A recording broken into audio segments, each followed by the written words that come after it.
And if we operate the existing supply chain system to max out production, we do not have enough to replace that system for over 2 years. The Stingers are even worse. We've already given the Ukrainians a third of our Stinger stockpile.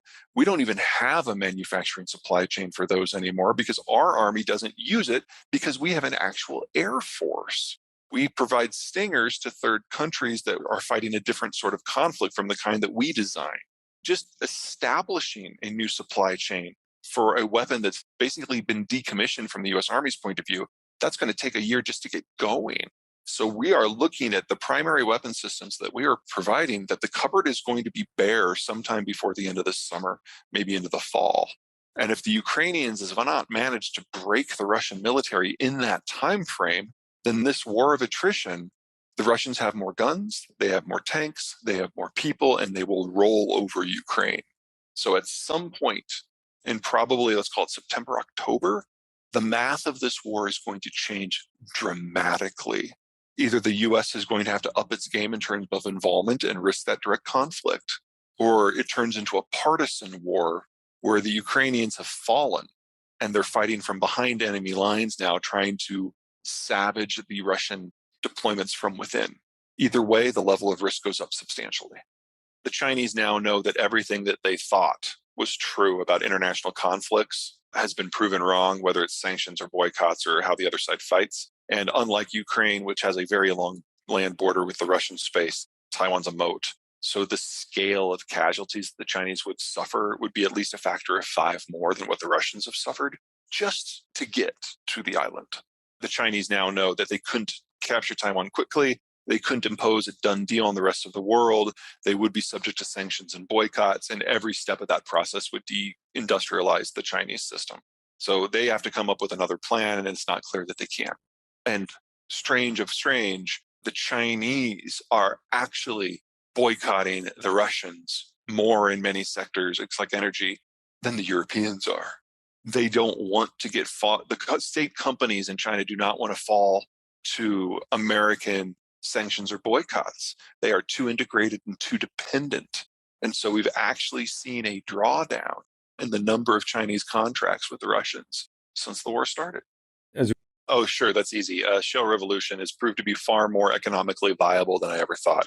When the first book came out, I got a lot of crap for being overly exuberant about the cost of production in the shale fields and how much production could expand. I was generally on the far extreme in terms of optimism of that. And the prices have come down faster and expanded faster and been more stable than anything that even I would have predicted. We now have large portions of the Marcellus and the Permian Basin that are cost competitive with the Saudis. And we're seeing production schemes.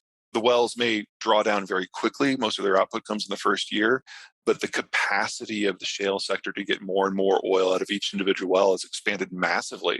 It used to be that a good shale well was 100 barrels a day. Now we're regularly topping 2,000 and 3,000. So everything that people say about shale in terms of cost structures being questionable and different from conventional is true, but it hasn't mattered because the technology has advanced so quickly. And that makes the United States' oil patch the only industry in the energy sector globally that can expand output in a reasonable amount of time. They're probably going to add 1 million to 1.5 million barrels of fresh production this year. It's not enough to make up for what's fallen off the Russian system, but it's a good start. It seems like an easy fix, doesn't it? The Europeans have a significant amount of spare nuclear capacity, things that have been mothballed in Germany, for example. I think the person to watch is the German foreign minister, Annalena Baerbock.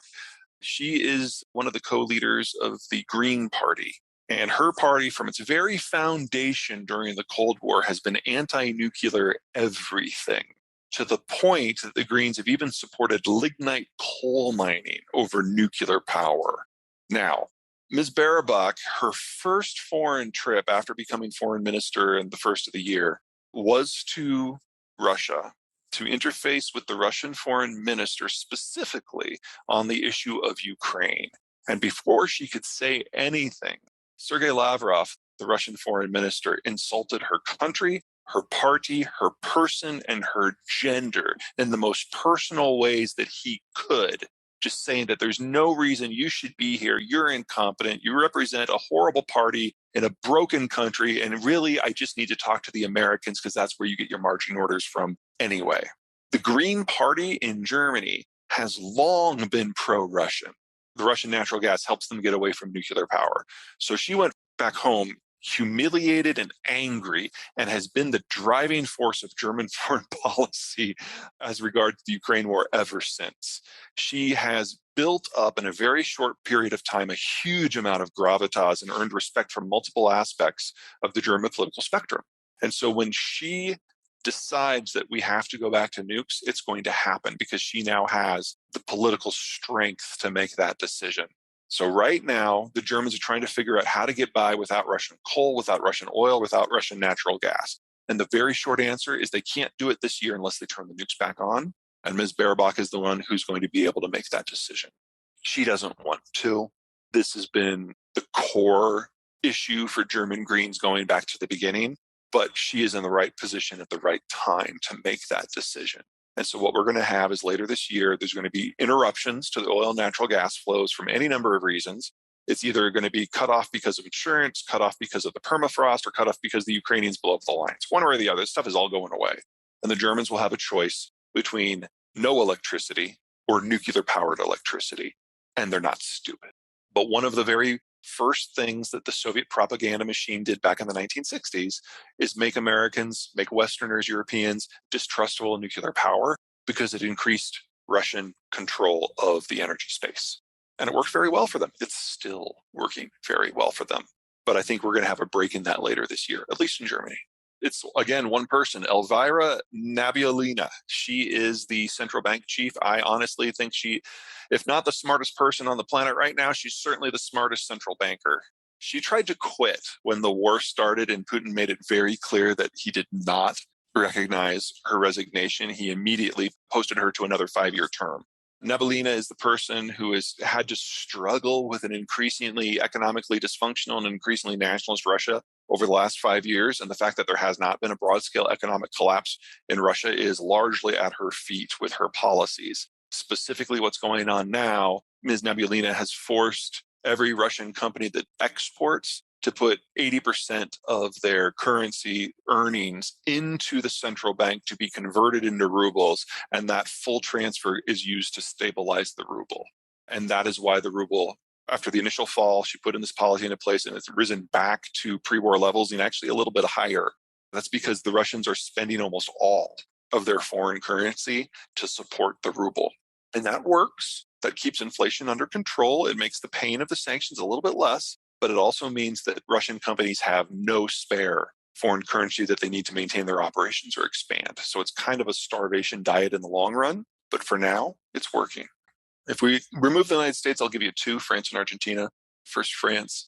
France thinks of the European Union as a political project, not an economic one. It's kind of their equivalent of what the US has done with the global order. They maintain a degree of stability. They use it to make a platform that France can project power from, which means if the EU suffers a breakdown, the French never really integrated their economy with it the way that the Dutch or the Germans or the Poles have. And so they won't suffer as much when it falls. But they also have the military, economic, and demographic capacity to dominate most of the countries that they border. Now, there's any number of ways that can go wrong, but the point is that that conflict, that race, that contest is France's to lose. They have all the things in place that most of their border countries